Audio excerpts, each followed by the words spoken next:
Ya, pemirsa, 8 pejabat Kementerian Pertanian bersaksi di sidang kasus dugaan korupsi dan pemeriksaan mantan Menteri Pertanian Syahrul Yassin Limpo. Salah satu saksi mengaku diminta membayar renovasi kamar tidur anak SYL senilai 200 juta rupiah.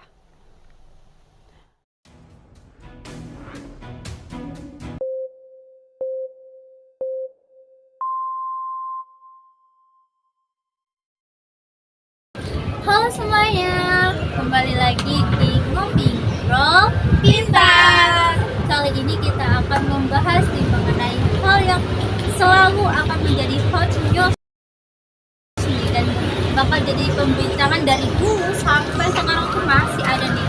Apa ya kira-kira? So stay tune video kami. Dadah! Sebelum kita bahas soal hal-hal yang menarik nih, kita perkenalan dulu nggak sih? Betul. So dari aku dulu ya. Halo semuanya, kenalin nama aku Zara Oksadila. Nama aku Alia. Kenalin aku Cynthia Nuradinda. Aku Hidayah Sari Dan aku Mila Dwi Adista. Tanpa berlama-lama lagi, yuk kita langsung ke pembahasannya. Check it out. Nah, seperti yang udah kita omongin sebelumnya nih guys, kita bakalan bahas salah satu kasus yang paling sering menghebohkan publik. Apa tuh? Kasusnya itu tentang korupsi. Nah, kalian sendiri tahu nggak sih korupsi itu apa? Coba jelasin Mil. Apa ya? Jadi aku jelasin ya, korupsi itu tindakan penyalahgunaan wewenang atau kekuasaan yang dilakukan oleh seseorang. Nah, terutama dalam hal ini tuh pejabat publik untuk kepentingannya sendiri atau kelompoknya. Tapi guys, korupsi itu nggak sesederhana yang kita pikirin loh. Ada berbagai jenis korupsi. Ada yang tahu nggak sih jenis-jenis korupsi itu apa? Jadi korupsi itu memiliki banyak jenis guys. Contohnya yaitu suap, penggelapan, pemerasan, nepotisme. Jadi banyak banget jenis-jenis dari korupsi itu. Nah, benar-benar yang dibilang Widi, banyak banget jenis korupsi. Tapi kali ini kita akan bahas tentang lebih mendalam tentang kasus korupsi pemerasan. Nah, di sini kita akan membahas tentang korupsi yang dilakukan Menteri Pertanian di Indonesia mulai dari 2019 sampai 2023. Tahu nggak sih siapa orangnya? Siapa sih? Oh, Menteri Pertanian ya. Berarti ini salah satu korupsi di Indonesia yang dilakukan oleh inisial SYL. Syahrul Yassin Limpo. Oh ya, aku pernah dengar nih katanya itu korupsi itu berupa gratifikasi ya yang dilakukan oleh Kementan atau Kementerian Pertanian yang dilakukan oleh direktorat dan juga badan-badan dari Kementan itu. Dan jumlahnya kalian tahu sebanyak 44,5 miliar. Wah, banyak banget ya itu. Uang semua itu. Nah, itu teman-teman kasus korupsinya, dan pasti tujuannya itu untuk memperkaya dirinya sendiri dan juga keluarganya.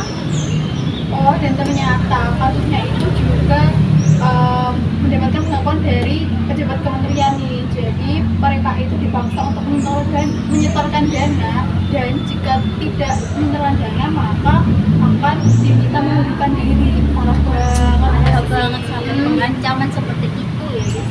Itu maksudnya udah sangat kejam ya, apalagi disuruh mengundurkan diri, kehilangan pekerjaan nggak sih? Terus nih, mana uangnya? Katanya ini dibuat untuk hura-hura, dibuat untuk jalan-jalan, terus healing ke luar negeri, dibuat beli barang mewah, belum lagi katanya udah dibuat pesta mewah lagi. Waduh, parah banget sih itu tindakannya ya. Kemudian ya, setelah dilakukan penyelidikan oleh KPK, ternyata pelaku itu ada dari Partai Nasdem yang melakukan pemerasan dalam jabatan, gratifikasi dan juga pencucian uang. Wah, uang dicuci segala. Ternyata Nasdem juga terlibat ya di dalamnya. Padahal pada saat itu tuh Nasdem itu lagi ngebackin salah satu calon presiden yang inisialnya A dan juga I. Wah, siapa ya kira-kira ya? Berapa ini? Siapa tuh? Itu bakal berdampak banget kan pastinya buat image dari paslon tersebut nanti. Tapi ya teman-teman, dalam melakukan tindakan korupsi ini, SJL itu nggak sendirian loh. SJL ini dibantu sama tangan kanannya. Benar banget. SJL ini melakukan korupsi dibantu dengan Sekretaris Jenderal Kementerian Pertanian, yaitu Kasdi Subagiono, dan Direktur Alat dan Mesin Pertanian Direktorat Jenderal Sarana dan Prasarana Kementerian Pertanian, yaitu Muhammad Hatta. Nah, jadi SJL ini dibantu sama AS dan EH tadi ya. SJL ini memberikan perintah untuk mereka melakukan penarikan uang dari eselon 1 dan eselon 2. Penarikan ini bisa dalam bentuk uang tunai, terus transfer rekening, atau bahkan bisa dalam bentuk barang atau jasa loh. Nah, dalam perintahnya juga itu ternyata SJL melakukan berbagai paksaan terhadap para anggota di Kementerian Pertanian itu. Di antaranya itu dimutasi dari unit kerja lain dan juga difungsionalisasikan status jabatannya. Waduh, kalian tahu juga enggak kalau di saat pemerintahannya SJL, MH dan juga KS itu setiap rapatnya mereka tuh selalu ditarik kayak setoran gitu guys. Dan itu tuh rapatnya didatangi oleh 226 daerah yang ada di Indonesia kan. Jadi kayak banyak banget gak sih dana yang digunakan sama dia sendiri dan juga keluarganya. Nah, bentuk setoran ini bisa berbagai macam loh, bisa uang tunai, transfer, sampai gratifikasi barang maupun jasa yang nilainya dimulai dari 62,8 juta hingga 156,7 juta rupiah. Yang nilainya ini diantaranya berasal dari realisasi anggaran Kementerian Pertanian yang sudah di-markup. Nah, korupsi pada tersangka juga melanggar pasal 12 huruf E dan 128 Undang-Undang Republik Indonesia Nomor 31 Tahun 1999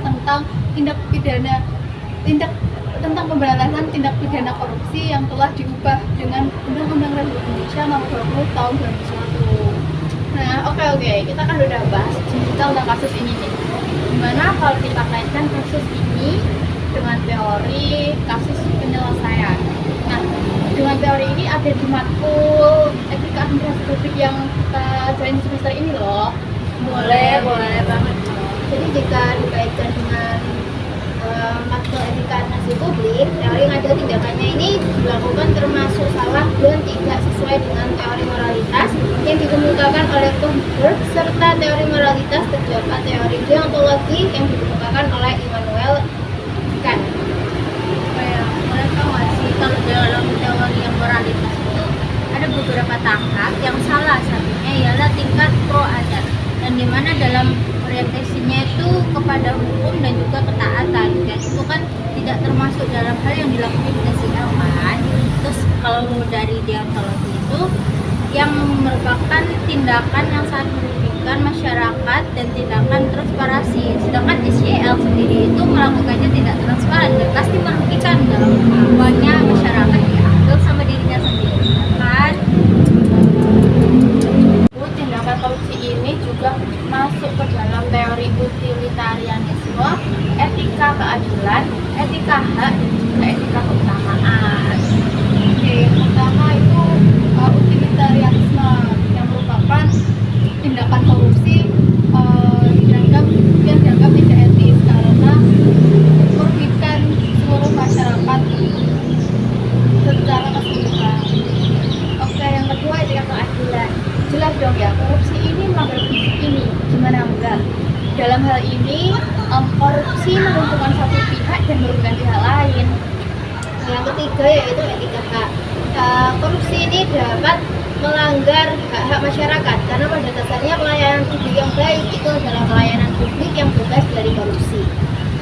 Dalam tindakannya SJL juga itu termasuk egoisme guys, karena dia memikirkan dirinya sendiri tanpa memikirkan masyarakat sekitar, sehingga dia berpikir pendek mengenai kayak pengambilan dana, penyuapan, terus habis itu pencucian dana, dan juga pastinya korupsi yang dimana dia memanfaatkan uang masyarakat luas bukan untuk negara tapi untuk dirinya sendiri dan keluarganya. Boleh jahat itu. Oke guys, jadi dari pembahasan tadi dapat kita simpulkan bahwa tindakan SJL ini merupakan tindakan yang melanggar etika bukan cuma kepada masyarakat namun juga pemerintah, karena tindakan tersebut menimbulkan banyak kerugian. Nah, dari adanya tindakan tersebut, para tersangka dijatuhi hukuman oleh Mahkamah Agung. Dari Syahrul Yassin Limpo sendiri dijatuhi hukuman 12 tahun penjara, Kasdi Sugiono dijatuhi hukuman 9 tahun penjara, dan Muhammad Hatta dijatuhi hukuman 4 tahun penjara. Jadi dari kasus ini dapat diberikan pelajaran ya, tapi bukan cuma untuk yang memiliki wewenang tinggi, juga untuk seluruh tingkatan wewenang, agar korupsi ini tidak dijadikan patologi dan dinormalisasikan dalam sistem pemerintahan, agar nantinya buat kedepannya nggak ada kasus yang sama lagi.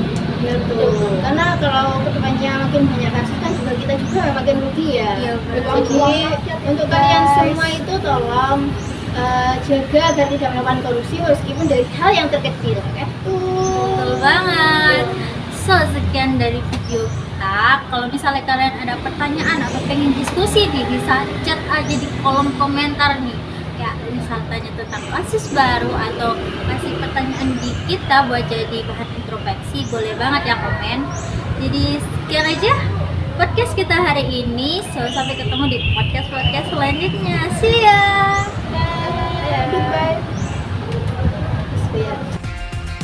Dia masih berdiri, bendera makin tinggi, berkibar tiap pagi, dimakan matahari. Merah makin memudar, yang bunglon merasa benar, putih makin menguning, yang pintar masih berpaling.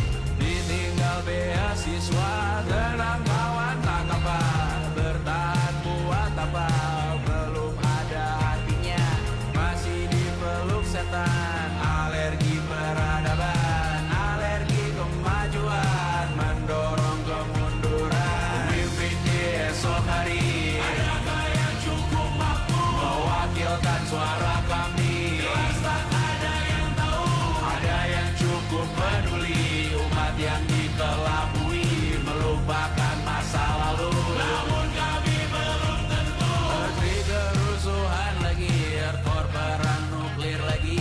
Jadikan pelajaran, jangan sampai rusak beneran. Ertu masih main tusuk, tiap hari kian buruk. Ayo cepat mending rujuk, jangan sampai salah tunjuk. Pemimpin di esok hari, adakah yang cukup mampu mewakilkan suara kami? Jelas tak ada yang tahu, ada yang cukup peduli, umat yang dikelabui, melupakan masa lalu. Namun kami belum tentu. Pemimpin di esok hari, adakah yang cukup mampu mewakilkan suara kami? Jelas tak ada yang tahu, ada yang cukup peduli, umat yang dikelabui, melupakan masa lalu. Namun kami belum tentu. Apa guna gelar kami? Siapa yang sudah tahu?